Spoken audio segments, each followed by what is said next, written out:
السلام عليكم ورحمة الله وبركاته. حبايبي الحلوين، عاملين ايه؟ اخباركم ايه؟ وحشتوني كتير كتير.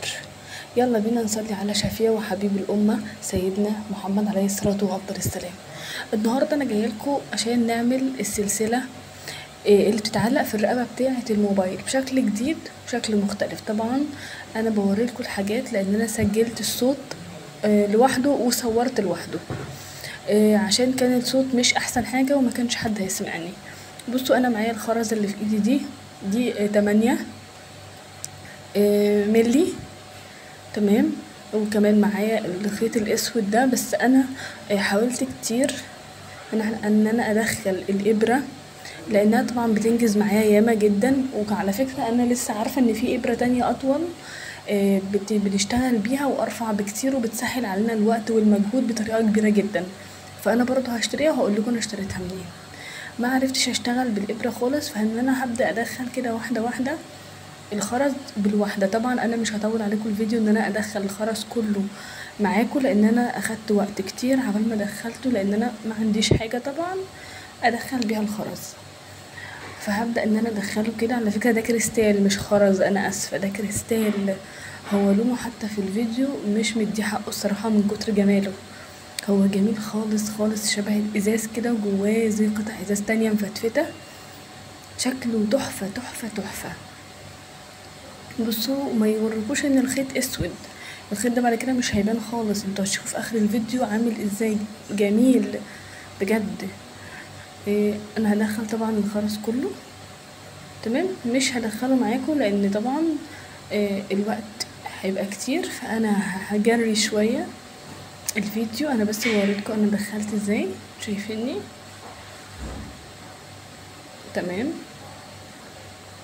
انا نسيت اقول لكم ان انا بستخدم الزراديه بتاعتي خيط اسود، والمقص بتاعي طبعا ما بستغناش عنه ابدا. اديني بدخل واحده واحده معاكم. تمام. بصوا الحاجات دي كلها انا جبتها من الزنقه اللي عنده تفسير لحاجه. انا اسفه طبعا على الهزه اللي بتحصل دي، بس انا ولادي بيبقوا معديين من جنب الترابيزه فبيهزوا. حد قال لي في كومنت بعد اذنك يا ام ادهم احنا محتاجين الخلفيه ما تبقاش بيضه، محتاجينها تبقى غامقه. فانا هراعي الموضوع ده بعد كده، حاضر عينيا، وهعمل لكم خلفيه غامقه. بصوا انا كده ومجريه الفيديو، يعني انا بدخل كده الخرز والله ومجريه الفيديو جدا. انتوا مش متخيلين هو ممكن ياخد وقت قد ايه من غير الابره، الموضوع طويل. شايفين؟ بصوا انا عايزه اللي حابب كومنت يقول لي، يكتب لي كده، يقول لي عنده تعليق، يقول لي اكتب لي. اللي عايز يستفسر عن حاجه يقول لي. انا ما ببخلش على حد بحاجه، الناس تقريبا كلها عارفه عني الموضوع ده يعني. بصوا انا بلفه ازاي، هو شكله ولونه حلو. انا جايبه لونين مختلفين عن بعض. ليه؟ هتعرفوا في الاخر بقى، الشكل النهائي هيعرفكوا ليه انا جايبه لونين. وكمان جايبه الماس صغنن كده بيتحط في النص فواصل، دي اسمها فواصل الماس. برضو انا كانت عجباني جدا وحسيت انها تعمل فرق شاسع.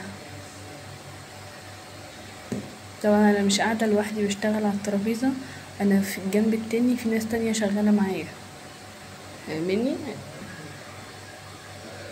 قولولي ايه رايكم كده. انا اسفه بس انا والله ده اسرع حاجه عندي، مش عارفه اسرع اكتر من كده الفيديو. برضو خليكم معايا اهو. انا دخلت اول نص عقد اهو، شايفين؟ انا هسلك معاكم كده بالراحه. اول نص عقد هندخل نص العقد التاني، هدخله من نفس اللون، يعني انا هدخل لون واحد كله.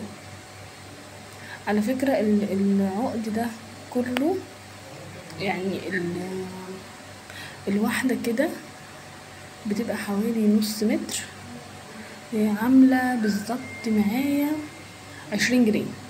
بصوا انا وقفت الفيديو لحد لما انا عملت كله اهو زي ما انتوا شايفين قدامكم، بس هحاول اظبطه بقى النص بالنص عشان ادخل الخرزتين بتوعي. بصوا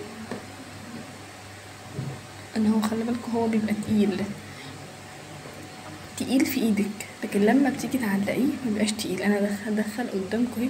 طبعا هي لونها روعه، عاطيه منظر في حته تانية خالص. نخليكي شايفة الحاجة بطريقة قمراية. تمام. وانا طبعا عايزة اكمل الجنب التاني، فهعمل ايه؟ هبتدي ان انا اقيس الاتنين ببعض واوقفهم عشان ابتدي. بصي ان انا وسطنتهم كده، وخلي بالك ان الخيط الاسود بالذات مختاراه لان الخيط الاسود متين ماسك نفسه قوي، فاهماني؟ انا هبتدي طبعا اقص من فوق، هقيس واقص. بقيس ايه؟ اللي هو الخرز التاني، عقد اللولي التاني، بحطه كده جنب الخيط بقيسه اهو، شايفيني؟ انا قيس ده اللي هو هياخد قد كده، وسبت كمان معاهم 10 سنتي مساحة ليا. هبتدي اخد واحدة كمان من اللولي ده.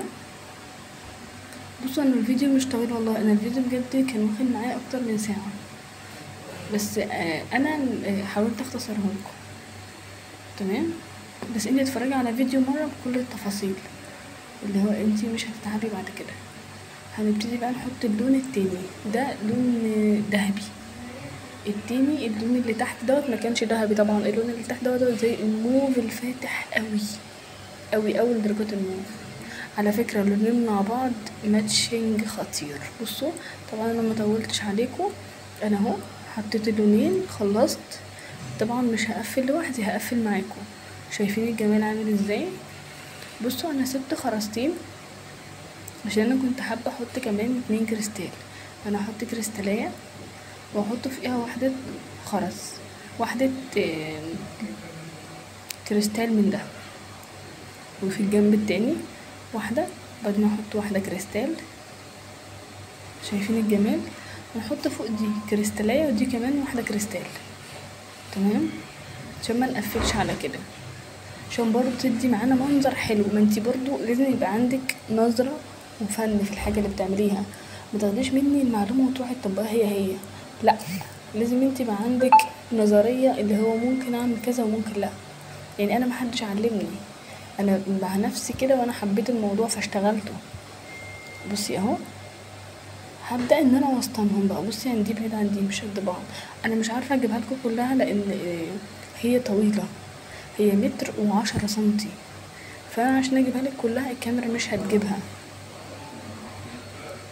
بصي اهي انا بحاول على قد ما اقدر ان انا اوسطنها اللي هما يبقوا قد بعض. هاجي هنا واروح قصه عشان اعمل يا دوبك الربطه بتاعتي والتقفيله. هقص. طبعا انتوا عارفين ازاي انا قفلت معاكم قبل كده حاجات ياما، هي نفس التقفيله اللي بنقفلها للسلاسل الميداليات الصغيره على فكره، مش مفيش اختلاف كتير. ودي لانها تقيله فمش هنحط في النص حته حاجه وخلاص نقفل بيها، لا لازم نقفل كويس قوي بالخيط. وديكوا شايفين انا بشد ازاي، ما تشديش بسنانك، شدي بالزراديه بتاعتك. نصايح كده خليها ببالك دايما. هنقص وهنلسع طبعا الخيط عشان ما يفكش مننا. طبعا الولاعه مفيش غنى عنها في اي حاجه في الشغل بتاعك، انتي ما تستغنيش عن ولاعتك. تمام. طبعا مرحله ان انا اجيب الخيط في الجنب دي متعبه لان هو فعلا تقيل زي ما قلت لكم. بنات لو عجبكم الفيديو وانا بفيدكم يا ريت تشتركوا في القناه، ويا ريت تفعلوا زر الجرس، ويا ريت تسيبوا لي كومنت جميل. انا بستنى الحاجات دي، بتشجعني ان انا انزل فيديوهات. ببقى تعبانه وبيبقى عندي ظروف وحاجات ومشاكل، والله كومنتاتكم بتفرق معايا جدا وبجد بتخليني اشتغل اكتر، وبتخليني انا بنزل مخصوص عشان الناس اللي بتبعتلي كومنتات حلوه دي، وبشتري حاجات. ولو عايزيني اعمل لكم جوله في الزنقه انا ما عنديش اي مشكله. انتوا شايفين الجمال؟ طبعا انا اهي جبتها اهي في الجنب، لو شايفينها كويس انا جبتها اهي في الجنب. هبتدي ان انا اعمل ربطه تانية بقى. يلا بينا نعمل ربطه كمان. انا اسفه لو الفيديو طويل، بس انا حابه ان انتوا يبقى كل حاجه قدامكم، ما ببقاش انا عملت حاجه انتوا مشفتوهاش. برضه انا هوريكم الشكل النهائي اهي. بصي بقى بتربطي ازاي، بتطلعي الربطه دي فوق. بصي انا ماسكاها ازاي، بتلفي من تحت الربطه مش من فوقيها، بلف من تحت الربطه نفسها. بصي انا لفت ايدي ازاي اهي، من تحتيها مش من فوقيها عشان ما تبانش معاكي، وتروحي مدخلاها. يا بنات انا عايزاكم تشغلوا دماغكم، ما تاخدوش الحاجه تعملوا زيها وكله يقلد وخلاص، لا.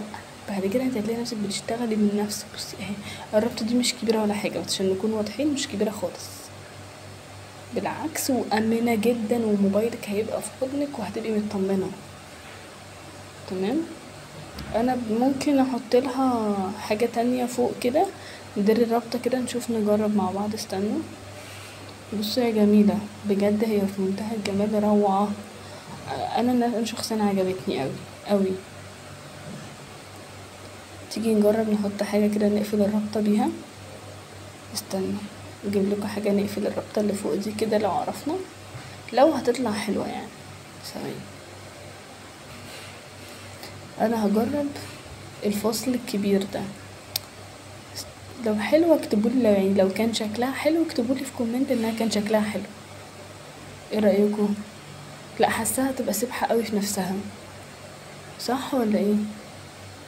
مش حاسه انها الطف حاجه. لو حلوه وانتوا عجبتكم ممكن تكتبولي في كومنت وابقى اعمل اللي بعد كده بنفس الطريقه دي. هي مداريه الرابطه بس مش حاساها لطيفه، حاسه ان انا خلاص انا ايه سبحه كده وش. لا لا لا لا، على فكرة انا مش عاملاها من نفسي، دي موجودة في امازون ب650 و750 جنيه، ويعني ارقام فظيعة. انا عملتها لكم باقل التكاليف اللي ممكن تتخيلوها، وعايزة اقول لكم انها الحاجات دي بتتباع في الزنقة ب150 و200 جنيه و300 جنيه حرفيا. الحاجات دي بتتباع غالية جدا. طبعا احنا مبنبيعش بالاسعار دي، بنبيع جملة. انا بيعي كله جملة مش قطاعي، ولما ببيع قطاعي بطلعه بسعر الجملة، ما بزودش على الناس كتير.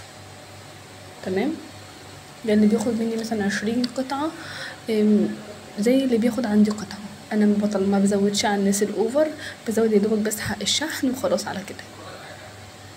اللي عايز يعرف بقى هي كلفتني كام وعملتها ازاي قدامكم، لكن كلفتني كام اكتبولي في كومنت، عايزين تعرفوا كل التكاليف وكل حاجة تعملها كده. ما تنسوش كومنت جميل.